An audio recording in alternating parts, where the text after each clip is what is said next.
მინდა გითხრათ თევზის სუნზე, რახან ნეგატივზეა საუბარი. არ იფიქროს არავინ რომ ვიღაცას ხელს ვაფარებ.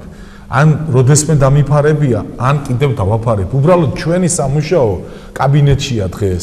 ჩვენი სამუშაო არის ზოგადად სამინისტროებთან ურთიერთობაში და ჩვენი სამუშაო არის რომ ლობირება გაუწიოთ ამა თუ იმ საკითხს და შევეწინააღმდეგოთ იმ შემთხვევებში, როდესაც მოითხოვს ამას სიტუაცია. მე პირდაპირ არასდროს არ დამისახელებია კომპანიები, რომლებიც აქ მუშაობდა, ყოველთვის ვინარჩუნებდი იმ უდანაშაულობის მოკლედ ყველაფერს ვაკეთებდი იმისთვის რომ არ დამეკონკრეტებია მიუხედავად იმისა რომ ყოველთვის ვამბობდი რომ 1-2 არის ისეთი რომლებიც არ იცავენ 2 დღის წინ იყო ჩამოსული გარემოს დაცვის სამინისტროდან კომისია შესაბამისი რომლებმაც შეხედეს და აღწერეს სიტუაცია 4-ვე ქარხანაში 2 ქარხანა აისბერგი და შავი ზღვის პროდუქტები ყველანაირ ნორმას აკმაყოფილებს მათ აქვს შეძენილი დიდი თანხებით ის წყლის გამფილტრავი სპეციალური დანადგარებით რომლებიც ძალიან ძვირი ღირს მაგრამ ამ კომპანიებმა შეიძინეს იმიტომ რომ ისინი ჩვენი თანაქალაქელებიც არიან და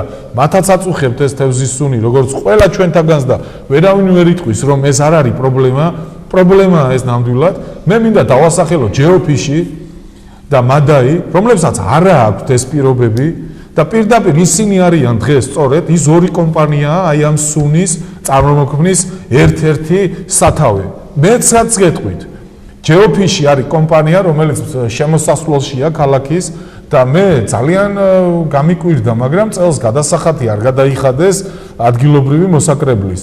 და როდესაც დაუძახე ჩემს საფინანსო სამსახურის ხელმძღვანელს მათმა რომ გამოიკვლიეს და დაუკავშირდნენ აღმოჩნდა რომ ამ კომპანიამ მონახა რაღაცეები დარღვევა არ იყო ეთყობა რაღაც ცვლილებები მომხდარა 2 წლის წინ საკანონმდებლო ორგანოში პარლამენტში და მონახა რაღაცა საფუძველი რომ ბუნებრივი რესურსებით გადასახადი ჩოხატაურში გადაეხადა წარმოგიდგენიათ კომპანია რომელიც აქა თევზის სუნით ესე იგი თევზის სუნია მისი მუშაობის გამო არა მე გეტყვით ეხა თევზის სუნია ელემენტარულად არ იცავს ყველა ნორმას და აჯარიმებენ მას 2000 ლარი თუ რამოდენიმე დღის წინ. ისინი ადგილობრივ, ბოდიში ვითხოვ, ისინი ადგილობრივ ბიუჯეტში არ იხდიან ამას და ჩოხატაურში იხდიან. საქართველოა. მე მე რამე დანაშაულს კი არ ვამბობ, მე მოქალაქეებს ველაპარაკები, ჩემს ამომრჩეველს ველაპარაკები, თანაქალაქელებს არ მომწონს ეს მე. მეც თქვენ გვერდით ვარ, ჩემო თანაქალაქელებო და მეც წინაღუდგები იმას, რომ ფოჩი თევზის სუნია და ყველაფერს ვაკეთებთ იმისთვის, რომ ეს თევზის სუნი ნაკლები იყოს. არის ნაკლები. ჩვენი ხელისუფლების მოსვლის შემდეგ იმ იაფიანი კრედიტით შეიძინა იმ 2 კომპანიამ. ჩვენი ხელისუფლების დახმარებით შეიძინა სწორედ იმ საქართველოში უპრეცედენტო აქციით, რომელიც ბიძინა ივანიშვილმა დაანონსა იმ 2 კომპანიამ ძალიან იაფიანი კრედიტით ის 2 დანადგარი. აი ეს 2 არ ყიდულობს და იმის გარდა რომ მადაი მართლა იხდის ფოჩი ადგილობრივ ბიუჯეტში და მე სასაყვედურო იმის გარდა რომ თევზის სუნს უშვებს ეს კომპანია და არ იცავს ნამდვილად არ მაქვს იმიტომ რომ ადგილობრივ ბიუჯეტში შეაქვს ჯეოფიში საერთოდ ადგილობრივ ბიუჯეტში შეაქვს თანხები და მე რა გავაკეთო მითხარით კანონმდებლობით მერს არ შეუძლია რომ გააჭიროს მათი საქმიანობა მე არ იფიქროს რომელიმე ფოთელმა ჩემმა ამომრჩეველმა მე რომ ვინმეს ვლობირებ პირიქით, მე მზად ვარ ნებისმიერი ჩემი თანაქალაქელის გვერდში დავდგე.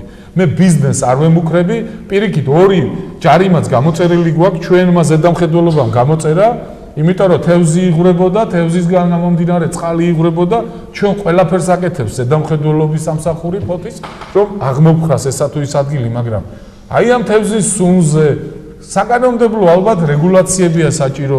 საჭიროა რომ დავждეთ ამ 2 კომპანიასთან და მომავალი წლისთვის მაინც მათმა შეიძინონ ანალოგიური დანადგარები. იმიტომ რომ კონკურენცია უყურეთ რატო ვამბობ ეხლა მე ამას ამ 2 კომპანიამ დაახლოებით 800,000 ევროს დანადგარები შეიძინა. ამ 2-ს არ შეუძენია. მე რომ არ თქვა არაფერი, მე მაშინ იმ 2 უფლებასაც ვარუღებ. ამიტომ პირდაპირ ვამბობ და შეუერთდები ყველა იმ ჩემი თანაქალაქელის აზრს რომ ეს თევზის სუნი ნახდათ არ უნდა იყოს და გვერდში დაუდგები ყველა ჩემ თანაქალაქელს. ოღონდ ეს უნდა მოხდეს ცივილურად. ეს არ უნდა მოხდეს რაღაც ფორმით რომ გავიდეს რაღაც ზღვარს იქით. მე არა ვარ ის კაცი რომ მიკვირდეს აქცია ან მიტინგი ან რაიმე სამოქალაქო ასე ვთქვათ აქტიურობა. პირიქით, ჩვენ, მე ვამბობ პირდაპირ გეუბნებით, საკრებულოს სახელითაც, ჩემი მერიის სახელითაც ჩვენი თანაქალაქელების გვერდში ვართ. და მე პირობას ვაძლევ ჩემ თანაქალაქელებს, რომ ყველაფერს გავაკეთებ იმისთვის, რომ ეს 4-ვე ქარხანა იყოს თავიდან ბოლომდე აღჭურვილი იმით, რომ მინიმალური გახდეს თევზისუნი.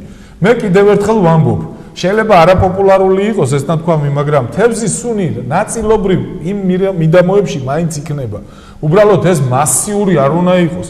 ქალაქში რო გავიღვიძებ და დილით რო გამოვალ, არ უნდა იყოს ეს პირდაპირ მთლიანად ასე საგრძნობი და ასე აუტანელი.